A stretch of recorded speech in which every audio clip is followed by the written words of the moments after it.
महाराष्ट्र में भाषा विवाद का मामला अभी थोड़ा ठंडा हुआ है, लेकिन यह शांत नहीं हुआ है। अभी भी लोगों को डराया धमकाया जा रहा है। मैं त्रिवेणी स्टार आपको हर खबर से रूबरू कराऊंगा आज। तो दोस्तों, पूछता है भारत, कब तक ये विवाद चलता रहेगा?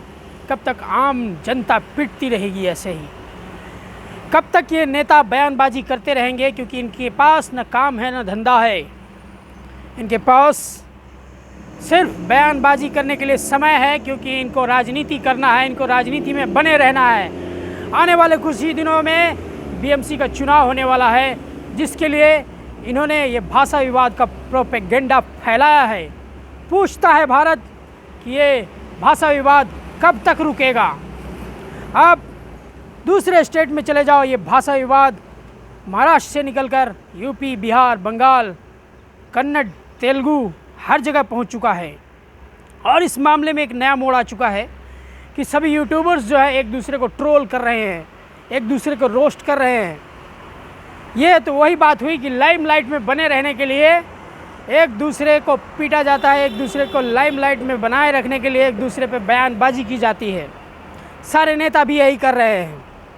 एक गंदी राजनीति जो है सिर्फ लाइमलाइट में और अपना ध्यान खींचने के लिए किया जा रहा है। इसमें पिसता है कौन? जो गेहूं में घुन पिसता है, जैसे मजदूर पिसता है उसे ही पीटा जाता है। और ये गंदी राजनीति उन मजदूरों के साथ की जाती है जो लोगों का काम आसान करते हैं, जो लोगों का काम आसान बनाते हैं। क्योंकि ये बड़े बड़े राजनेता ना तो कोई काम कर सकते हैं, ना कोई धंधा कर सकते हैं। ये सिर्फ जो है राजनीति कर सकते हैं।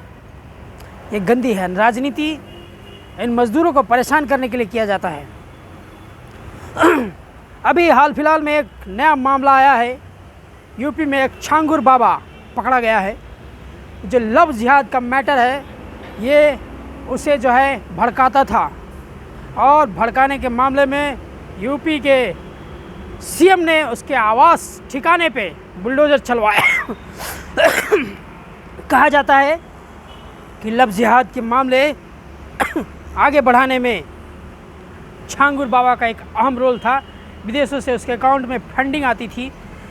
लगभग 100 करोड़ के आसपास ये फंडिंग विदेशों से आती थी, जिसमें लव जिहाद करने के लिए लोगों को ट्रेंड किया जाता था।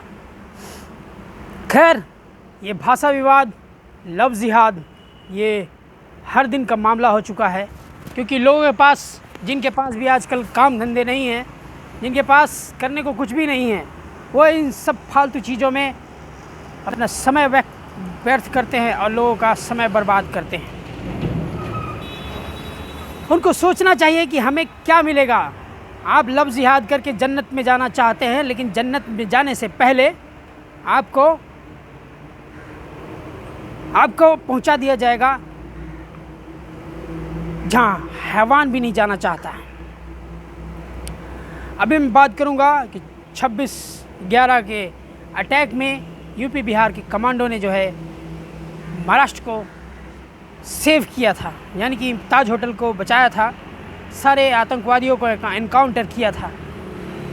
अभी हाल फिलहाल में पहलगाम में आतंकवादियों ने लोगों को कलमा पढ़ने के लिए बोला। अगर कलमा नहीं पढ़ पाया तो उनको गोली मार दी गई। तो ये धर्म और जात के नाम पे कब तक लोगों को काटते फिरोगे आप लोग? इंसानियत तो बची नहीं है आप सब में। धर्म, जात पात के नाम पे लोगों को बांटते फिरोगे। इंसानियत कहाँ मर गई है? पूछता है भारत। इंसानियत कब जिंदा होगी? अभी एक हाल फिलहाल में और एक मैटर सामने आया है। एक टेनिस खिलाड़ी को उसके बाप ने जो है 4 गोलियां मारकर उसको मार दिया। उसका कहना था कि हमारी बेटी जो है जब भी रील्स बनाती थी या टेनिस खेलती थी तो हमारे परिवार वाले बोलते थे कि ये बेटी कमाई खाता है। ये जो है झूठी शान और शौकत एक पिता के लिए बेकार है।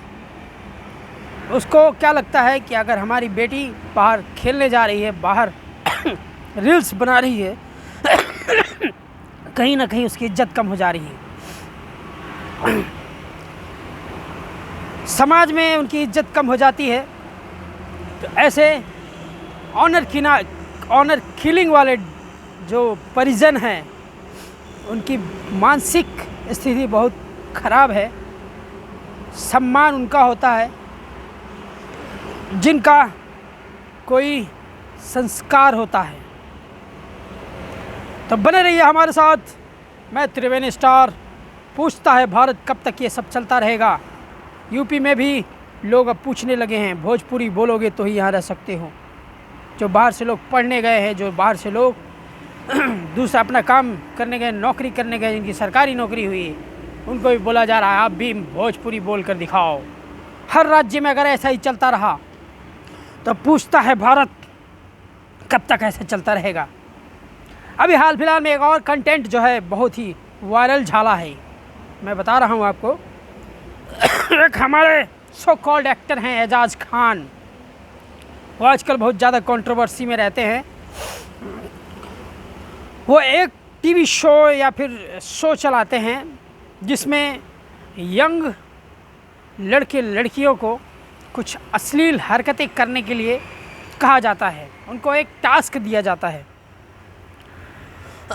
और ये मामला सारे यूट्यूबर एक दूसरे को ट्रोल करते हैं, एक दूसरे को गाली देते हैं, रोस्ट करते हैं। तो इन लोगों के पास जो है कंटेंट नहीं होता जब, तो ये फालतू का कंटेंट, वल्गर कंटेंट चलाते हैं ताकि उनकी टीआरपी बढ़े। जब उनके पास काम नहीं होता तो यंगस्टर का दिमाग ख़राब करने के लिए, यंगस्टर की बुद्धि भ्रष्ट करने के लिए,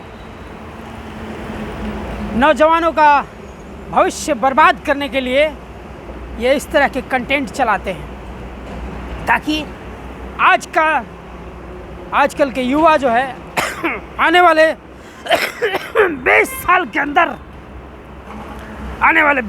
अंदर हर घर में एक व्यक्ति पागल होगा सिर्फ और सिर्फ मोबाइल की वजह से, क्योंकि उसे मोबाइल फोबिया हो जाएगा। ऐसे ऐसे कंटेंट वो मोबाइल में देखेगा जिसके वजह से वो आधा पागल हो जाएगा, जिसको कहते हैं हाफ माइंड। तो बने रहिए हमारे साथ इसी तरह की न्यूज़ के लिए। मैं त्रिवेणी स्टार आपको इस तरह की खबरों से रूबरू कराता रहूँगा।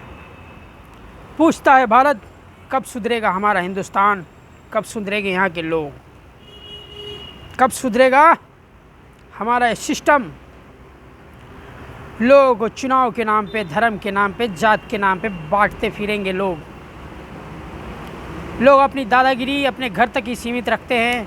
अगर शेर बनना है तो बॉर्डर पे जाके लड़ो। अगर तुम्हें इतना ही शेर बनने का शौक़ है तो आर्मी में भर्ती हो जाओ। अभी अग्निवीर की स्कीम जो है मोदी जी ने निकाली है। अगर तुम्हारे खून में इतना ही उबाल है तो जाइए बॉर्डर पे अपनी 4 साल की सेवा देकर आइए, जैसे कि इजराइल के लोग करते हैं कि हर नागरिक को सेवा में कम से कम 1 साल या 4 साल जो है सेवा देना अनिवार्य किया गया है। लेकिन यहाँ के लोग निकम्मे और नखारा हो गए हैं। पूछता है भारत अगर तुम्हारे खून में इतना ही उबाल है तो दिखाओ अपनी मर्दानगी जाके बॉर्डर पे। मिलते हैं अगले वीडियो में।